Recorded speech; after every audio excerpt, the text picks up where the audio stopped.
नमस्कार साथियों, भक्ति काल की दूसरी क्लास पर स्वागत है आपका। ये रामबाण वन लाइनर नोट्स हैं जो कि पिछले करीब 35 से 45 वर्षों के आए हुए सभी प्रश्न हैं, जिसमें टीजीटी, पीजीटी, यूजीसी, नेट के सभी प्रश्न समाहित हैं। आइए आगे देखते हैं। रहस्यवादी संत कवियों में कबीर को सर्वोच्च माना है डॉक्टर श्याम सुंदर दास ने। सुरति से आशय है आनंद का अनुभव, निरति से आशय है जगत प्रपंच से विरक्ति।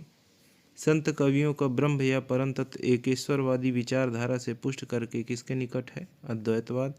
कबीर के मरने के बाद उनकी गद्दी किसने संभाली? धर्मदास ने, जो कि उनके शिष्य थे। कबीर किस मुगल शासक के समकालीन थे? सिकंदर लोदी के। कबीर की पत्नी का नाम था लोई। कबीर परिचय के रचयिता हैं अनंतदास। उलट बांसी का अर्थ है विशिष्ट प्रतीकात्मक काव्य शैली। कबीर की उलट बांसियों का मुख्य उद्देश्य कबीर काव्य का मर्म समझने के लिए जिज्ञासा पैदा करना।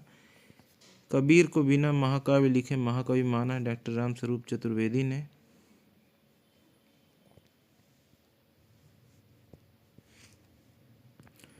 दादू पंथ पहले किस नाम से प्रसिद्ध था? परम ब्रह्म संप्रदाय। भक्ति काल का मूल कथ्य है भक्ति। संतों ने नारी के किस रूप की निंदा की है? कामिनी रूप की। सिख संप्रदाय के प्रवर्तक एवं प्रथम गुरु हैं नानक देव। नानक दर्शन का सार तत्व है जपू जी। कबीर अपने परम तत्व को राम कहते हैं। इसी परम तत्व को गुरु नानक ने क्या कहा है? सबद। आचार्य रामचंद्र शुक्ल के अनुसार कबीर ने अपनी साखियों में सदुक्कड़ी भाषा का प्रयोग किया है। सदुक्कड़ी से उनका अभिप्राय है राजस्थानी पंजाबी मिली खड़ी बोली। सगुण भक्ति के प्रतिनिधि सूरदास माने जाते हैं तो निर्गुण भक्ति के प्रतिनिधि माने जाते हैं कबीर। इसमें कोई संदेह नहीं कि कबीर को राम नाम रामानंद जी से ही प्राप्त हुआ, पर आगे चलकर कबीर के राम रामानंद के राम से भिन्न हो गए। रामचंद्र शुक्ल। बहुत दिनन थे मैं प्रीतम पाए, भाग बड़े घर बैठे आए, मंगलाचार माहि मन राखो, राम रसायन रमना चासो। कबीर की पंक्तियाँ हैं। 1455 साल गए चंद्रवार एक ठाठ गए, जेठ सुदी बरसायत को पूरन मासी तित प्रगट भय। ये कबीर के जन्म के संबंध में ये पंक्तियाँ प्रसिद्ध हैं। इसमें कोई संदेह नहीं कि कबीर ने ठीक मौके पर जनता के उस बड़े भाग को संभाला जो नाथ पंथियों के प्रभाव से प्रेम भाव और भक्ति रस से शून्य और शुष्क पड़ता जा रहा था। ये पंक्तियाँ आचार्य रामचंद्र शुक्ल जी की। फूल मरे पे मरे न बासु, ये प्रसिद्ध उक्ति है जायसी की। पद्मावत का बंगला अनुवाद किया था आलो उजाला ने। उदध ही आई ते बंधन कीना, इति दसमाथ अमर पद लीन्हा। इस पंक्तियों के रचना कहाँ है? जायसी। नागमती वियोग खंड लिखा गया है बारहमासा शैली में। यह आशिक मासुकों का निर्लज्ज प्रलाप नहीं है, यह हिंदू गृहिणी की विरहवाणी है। इसका सात्विक मर्यादा पूर्ण माधुर्य मनोहर है। नागमती की विरह दिशा के बारे में उपर्युक्त विचार किसके हैं? रामचंद्र शुक्ल के हैं। मलिक मोहम्मद जायसी ने आखिरी कलाम में प्रशंसा की है बाबर की। उन्होंने समान हृदय तत्व की सृष्टि व्यापिनी भावना द्वारा मनुष्य और पशु पक्षी सबको एक जीवन सूत्र में बद्ध देखा है। जायसी ने नागमती वियोग खंड में 12 मासा का प्रारंभ किया है आषाढ़ मास से। टप टप बूंद परहि जस ओला, अबिरह पवन होई मारे झोला। पंथ में आचार्य रामचंद्र शुक्ल ने रेखांकित अंश से आशय ग्रहण किया। वात के प्रकोप से अंग का शून्य हो जाना। नानक देव जी के पदों को गुरु ग्रंथ साहिब के किस प्रकरण में संकलित किया गया है? महला में। मीराबाई के गुरु का नाम है रैदास। संत रैदास किसके शिष्य हैं? रामानंद के। अंगवधु में किसकी रचनाएं संग्रहित हैं? दादू दयाल की। दादू की रचनाओं का संग्रह हरणेवाड़ी के नाम से किसने किया था? संतदास और जगन्दास ने। कौन सा शासक दादू के उपदेशों से बहुत प्रभावित हुआ था? अकबर। दादू साहब ने किस संप्रदाय की स्थापना की? परम ब्रह्म संप्रदाय की। ज्ञान समुद्र और सुंदर विलास के रचयिता हैं सुंदरदास।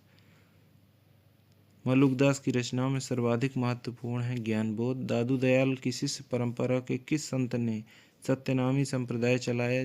जगजीवन दास। तुम जिन जानो गीत यह निज ब्रह्म विचार, ये पंक्तियाँ हैं कबीर की। पाहन पूजे हरि मिले तो मैं पूजूं पहाड़। कबीर। मैं कहता हूँ आँखिन की देखी, तू कहता कागज की लेखी। कबीर। धरती बरसे अंबर भीजे, बूझे बिरला कोई। कबीर की पंक्तियाँ हैं। रस गगन गुफा में अजर झरे। कबीर साहब। जाको राखे साइयाँ, मार सके न कोई। कबीर। अब पछताए होत क्या, जब चिड़िया चुग गई खेत। कबीर। तेरा प्रीतम तुझ में, दुश्मन भी तुझ माह। कबीर। जेह पंखी के नियर होई, कहे विरह के बात। सोई पंखी जाई, जरी तरी पर होई निपात। आचार्य रामचंद्र शुक्ल ने इन पंक्तियों में माना है ऊहात्मक पद्धति। पियुसो कहेउ संदेशड़ा, हे भवरा हे काग। शोधन बिरहे जरि मुई, तेहि का धुआं हमें लाग।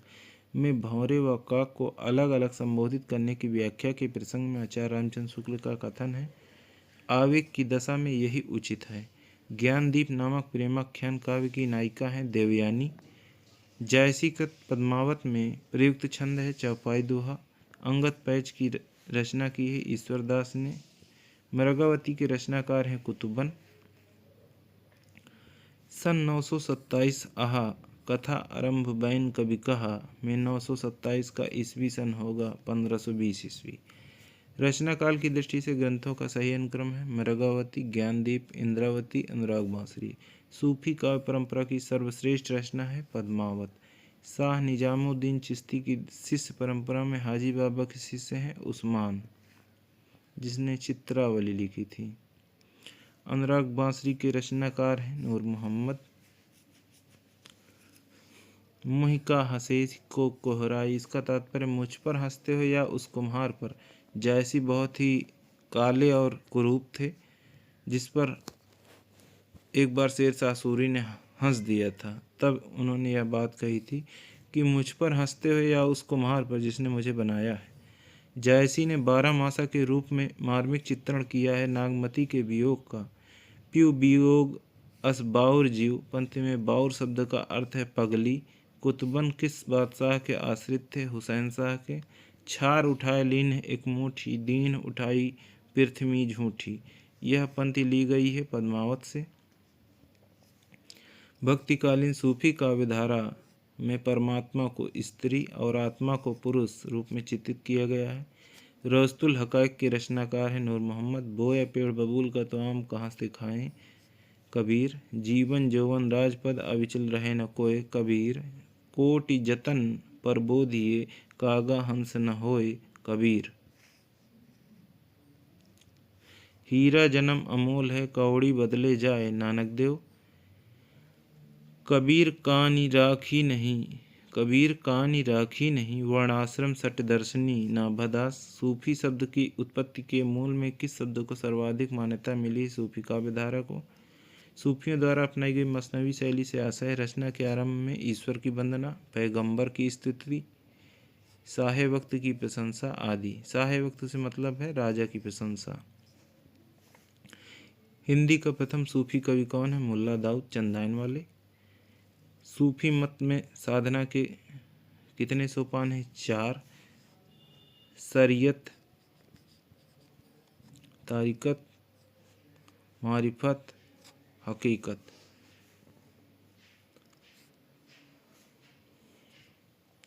प्रेमाख्यान काव्य परंपरा का मुख्य दर्शन है तसव्वुफ। अष्टचाप के किस भक्त कवि ने प्रेमाख्यान परंपरा का काव्य ग्रंथ लिखा है? नंददास ने। सूफी साधकों में महिला संत है राबिया। हिंदी भाषा में रचना करने वाले सूफी कवि जिसको मुसलमानों का उपलम्ब सुनने को मिला था नूर मोहम्मद। कुतुबन के गुरु का नाम है शेख बुरहान। रसरतन के रचयिता हैं पोहकर। सूफी काव्य पद्धति का अंतिम ग्रंथ है इंद्रावती। हंस जवाहिर की रचना है। पद्मावती में रत्न सेन प्रतीक है मन का। सूफी काव्य परंपरा का एक ग्रंथ है इंद्रावती, इसके रचनाकार नूर मोहम्मद। पद्मावती को समासोक्ति कहा रामचंद्र शुक्ल जी ने। मलिक मोहम्मद जायसी को जायसी कहा जाता है क्योंकि वे जायस नामक स्थान के निवासी थे जो कि रायबरेली में है। जायसी के श्रृंगार में मानसिक पक्ष प्रधान है। शारीरिक गौड़िया कथन है रामचंद्र शुक्ल का। जायसी का पद्मावत है रूपक काव्य। जायसी की काव्य कृति जिसमें उन्होंने कयामत का वर्णन किया है आखिरी कलाम। सुजान कुमार के सूफी प्रेमाख्यान का नायक है चित्रावली। पद्मावत के अनुच्छेदों का नाम है खंड।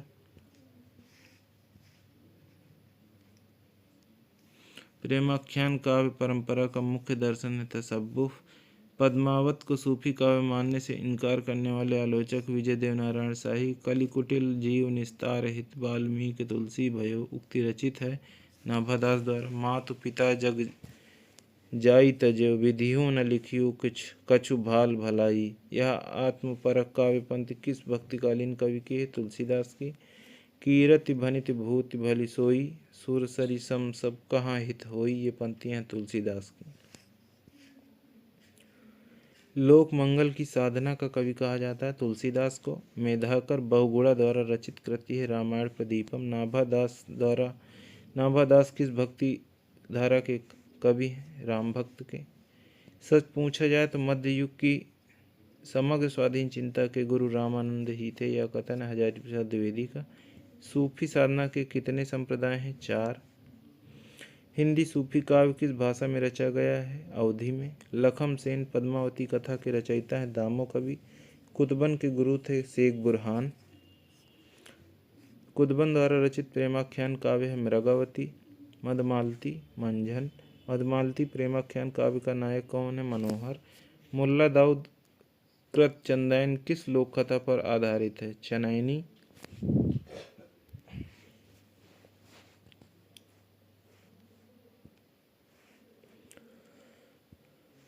चंदायन में अलौकिक सत्ता का प्रतीक है चंदा।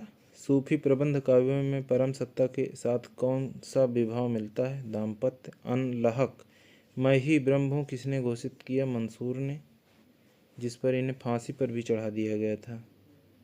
जयसी से पूर्व की प्रेमाख्यान काव्यकृति प्रेमावती के रचयिता हैं रंजन। अखरावट काव्यकृत के रचयिता हैं मलिक मोहम्मद जयसी। देवनागरी वर्णमाला में एक एक अक्षर को लेकर सिद्धांत भरी तत्वों से भरी चौपाइयाँ हैं अखरावट में। जायसी की किस कृति में कयामत का वर्णन है? आखिरी कलाम। प्रेम की पीर का कवि जायसी है। सूफी कवियों को कहा जाता है प्रेम मार्गी। किस सूफी कवि ने अपनी कृति में चौपाइयों के बीच में दोहे न रखकर बरबय का प्रयोग किया? नूर मोहम्मद ने। कुतुबन कृत मृगावती को सूफी प्रेमाख्यान परंपरा का प्रथम काव्य किसने माना है? आचार्य रामचंद्र शुक्ल ने। उन्होंने रचना नैपुण्य का भद्दा प्रदर्शन कहीं नहीं किया है और न शब्द चमत्कार आदि के खिलवाड़ों में वे फंसे हैं। उनकी सी भाषा की सफाई और किसी कवि में नहीं है। शुक्ल जी का यह कथन है तुलसीदास के विषय में। कवित्व विवेक एक नहीं मोरे सत्य कहाँ लिखी कागत कोरे। यह विनियोक्ति है तुलसीदास की। सम्मत 1631 करहूँ कथा हरिपद धरसीसा उपयुक्त पंक्ति कही गई है रामचरितमानस के लिए। मानव प्रकृति का ज्ञान तुलसीदास से अधिक उस युग में किसी को नहीं था, यह कथन हजारी प्रसाद द्विवेदी का। गोरख जगायो जोग भगत भगायो लोग, यह काव्य पंक्ति है तुलसीदास कृत कवितावली से। साखी शब्दी दोहरा कह कहनी उपखान भगत निरूपय भगत कली निंदय वेद पुराण। उपर्युक्त पंक्तियों के रचनाकार हैं तुलसीदास। राम कैसो जस अध उरथ गणन है। राम कैसो जस अध उरथ गणन है, यह पंक्ति है सेनापति की। खेती न किसान को भिखारी को न भीख भली, बानिक को बनिज न चाकर को चाकरी। पंक्ति तुलसीदास की किस कृति से संबंधित है? कवितावली से। ब्रजभाषा का वह कवि जो ऋतु वर्णन के लिए विख्यात है सेनापति। तुलसीदास की वह कृति जो कांडों में विभाजित नहीं है पार्वती मंगल। भक्तिकाल का वह कवि जिसने संस्कृत को छोड़कर भी संस्कृत की शास्त्रीय परंपरा का निर्वहन किया है तुलसीदास ने। भक्ति रस का पूर्ण परिपाक जैसा विनय पत्रिका में देखा जाता है वैसा अन्यत्र नहीं, यह आचार्य रामचंद्र शुक्ल जी का कथन है। हनुम चरित्र का रचयिता है रायमल्ल पांडे। वियोगी हरि ने तुलसीदास को परिगणित किया है रामानंदी संप्रदाय में। प्रेम और श्रृंगार का ऐसा वर्णन जो बिना लज्जा और संकोच के सबके सामने पढ़ा जा सके गोस्वामी जी का ही है, यह कथन है आचार्य रामचंद्र शुक्ल का। डॉक्टर हजारी प्रसाद द्विवेदी ने सूफी प्रेमाख्यान परंपरा का प्रथम कृति माना है। ईश्वर दास का सत्यवती कथा को मलिक मोहम्मद जैसी के गुरु थे सैयद अशरफ शेख मोहिउद्दीन। आचार्य शुक्ल ने सूफी कवियों की प्रेम पद्धति में सर्वाधिक महत्वपूर्ण माना है प्रेम की पीर को। सूफी मत में वर्णित साधक की 4 अवस्थाओं शरीयत, तरीकत, मारिफत, हकीकत की भारतीय भक्ति मार्ग के साथ सही क्रम में संगत क्या होगी? आचरण, उपासना, सिद्धावस्था, सत्यबोध। इसकी ट्रिक हम ये बना सकते हैं सतमाह और ये आउसिस। सूफी कवियों का, क्योंकि इसका सीरियल लगाने के लिए आता है और वहाँ पे समस्या होती है। सूफी कवियों का सबसे प्रिय अलंकार कौन सा है? समासोक्ति। भारतीय अद्वैतवाद में जो स्थान माया का है वह सूफी काव्य में वह स्थान किसका है? शैतान का। पद्मावत को प्रकाश में लाने का श्रेय किस आलोचक को है? रामचंद्र शुक्ल को है। पद्मावत की कथा वस्तु के पूर्वार्ध भाग को आलोचकों ने माना है काल्पनिक। पद्मावत में वर्णित प्रतीकात्मक शब्द हृदय किसके लिए प्रयुक्त हुआ है? सिंघल द्वीप के लिए। पद्मावत में पद्मिनी किसका प्रतीक है? परम सत्ता का। पद्मावत की भाषा है ठेठ अवधी। पद्मावत का कौन सा खंड हिंदी साहित्य की अनुपम निधि माना जाता है? नागमती वियोग खंड। संत हृदय नवनीत समाना, यह उक्ति है तुलसीदास की। विनय पत्रिका में काशी के लिए रूपक वर्णित है कामधेनु का। मांगत तुलसीदास कर जोरे, बसहि राम सी मानस मोरे। उपर्युक्त पंक्ति में याचना की गई है भगवान गणेश से। को नृप होई हमें कहानी, चेरी छाड़ अब हो किरानी। रामचरितमानस में प्रस्तुत पंक्तियाँ कही गई मंथरा द्वारा। मंथरा कहती है कि कोई भी राजा हो जाए हमें क्या हानि है, अब मुझे तो दासी ही रहना है, रानी तो हो नहीं जाऊंगी।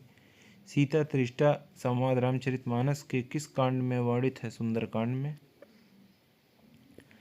शुक्ल जी की दुर्बलता यह थी कि वे भारत के हर कवि को तुलसी की कसौटी पर और हर पात्र को राम के आदर्श पर कसकर ही स्वीकार करते थे। यह